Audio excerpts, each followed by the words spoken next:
Hi guys, what I want to do is I want to go over the guidelines today for our next writing assignment, which is writing an evaluation essay or an evaluative paper.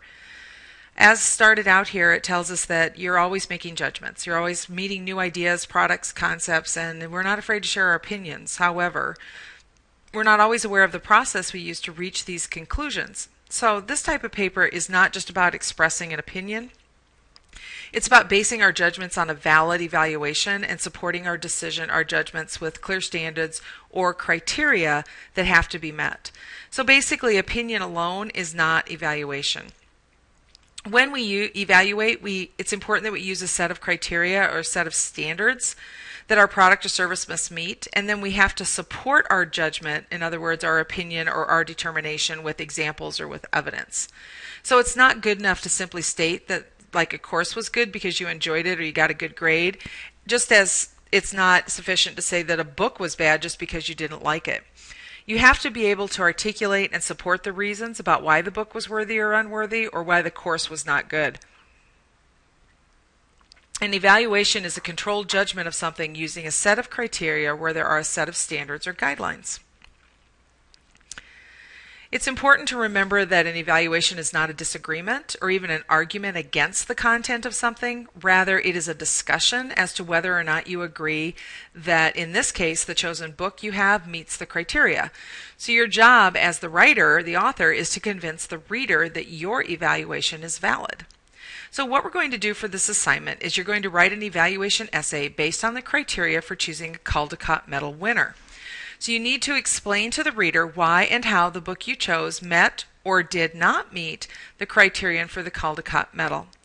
Now, a Caldecott Medal is a children's book, an illustrated picture book that wins an award for its illustrations and how those illustrations enhance the story.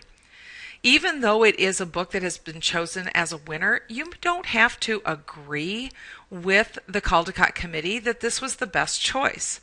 So it's okay when we take a look at the criterion here to say, you know, I don't necessarily agree that this book did a good job of meeting the criterion. So I went over to the library and I pulled a stack, or I had them pull a stack of Caldecott winner books. And Mrs. B in our cyber lab, in our media center, knows where those books are. And I want you to look through them and choose at least 2 Caldecott winners for review. Now, these books are going to stay in the media center because there are kids that are coming in and out of the library all day long, both on A and B days, and they will need to have access to all of the books. So you cannot take the books out of our media center. You'll have to review them there. So you're going to read through the criteria, which is found on an attached document, and it looks like this. And this is the criteria for the Caldecott Medal. Now, in order to become a Caldecott Medal winner, it's a distinguished American picture book for children that has to have these 4 criterion met. There has to be excellence of the execution in the artistic technique that's employed, excellence of the style of illustration to the story, the theme, or the concept, the delineation, which means to indicate or represent through drawn or painted lines, of the plot, theme, characters, setting, mood, or information through the pictures, and the excellence of presentation in recognition of a child audience. In other words, that means that the book is designed for kids. Now, when you provide your examples for your essay, you're going to have to explain in words how these illustrations met these criteria.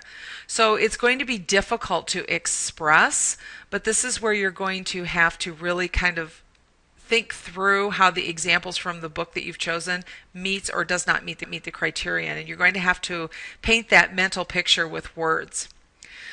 So there's a worksheet that I have provided for you in the pre-writing assignment area that has 3 columns, and I put each of the criterion in the first column for you so you don't have to flip back and forth between the pages. And then a spot for you to take notes. So you're going to have to make your judgment and then take notes on the example that's going to support or back up your judgment. The more notes you take, the easier it will be and the more detailed your essay will be.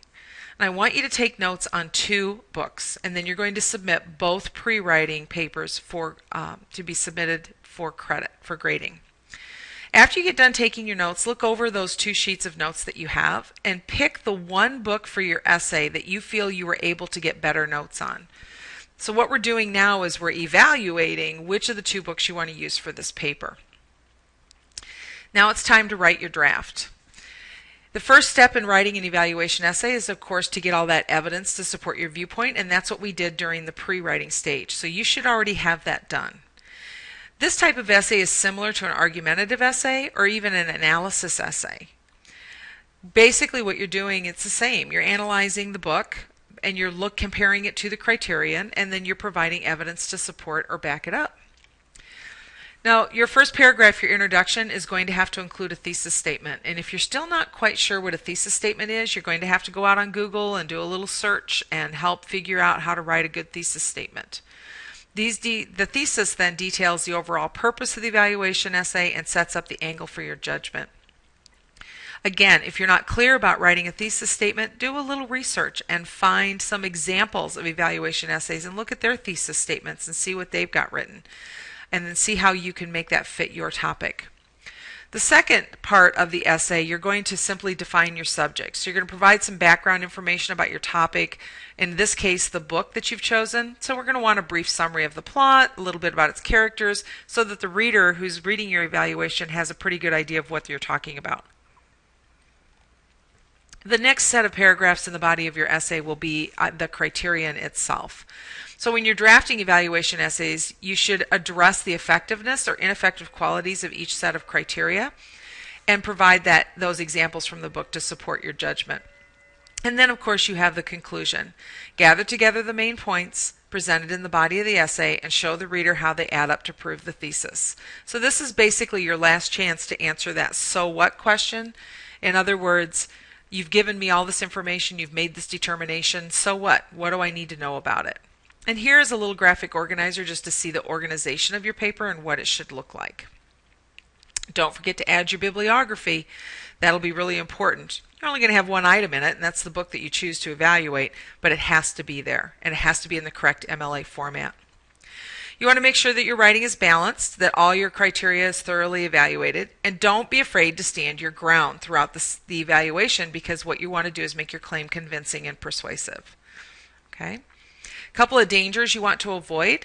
One is you want to write like you're directly One danger to avoid in an evaluation is to write like you are directly addressing the Caldecott Committee. Your attitude, in short, should be something like a friendly critic. You may even agree, but you ultimately can find room for improvement. In other words, you offer your own opinion, but you need to offer them about the quality and or efficiency of the illustrations in the writing. Another danger is sounding like you're simply writing a general opinion piece or making a general response. Make it clear to the reader that you have a specific set of criteria by naming the criterion in each of the body paragraphs. Also, make sure that you're judging the work by the specific criteria step by step. Offer specific details and give examples. A third danger is to think you have no right or ability to critique the book. First, an evaluation assignment is a practice activities that you are given so you can learn how to do this. And secondly, you have to remember that you have every right to evaluate a writer, no matter how experienced she is, because you are an audience member or a reader, and you are your own expert on how well the books can meet the criterion that were chosen to be the winners. Now we go through the same process. You're going to submit your first draft. I need 48 hours to get that back to you before your final copy can be revised and returned or resubmitted. You're going to revise and edit your paper. Don't forget your bibliography. Make sure any changes that you make from your original first draft you highlight in yellow.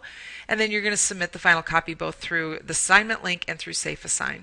A couple things I want you to note.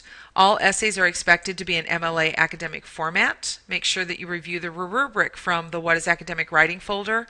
I noticed in the last assignment you guys turned in, some people did not pay attention to that. All parts of this rubric now applies to all essays. The second thing I want you to know is that you need to look over how you did on your informative essay, look over the rubric carefully, take some time to go through it and find out what you need to do to improve, because part of this class is that every essay you turn in, you will continue to get better and better. In other words, if you had issues with putting commas in the wrong places in your informative paper, my expectation is I won't see that same comma mistake in the next one. So we don't want to see the same mistakes being made over and over again. You need to learn from these mistakes and then remember not to do them in the next paper. Okay, if you guys have any questions, you can send me some emails or you can come down during seminar to get some help. Thanks.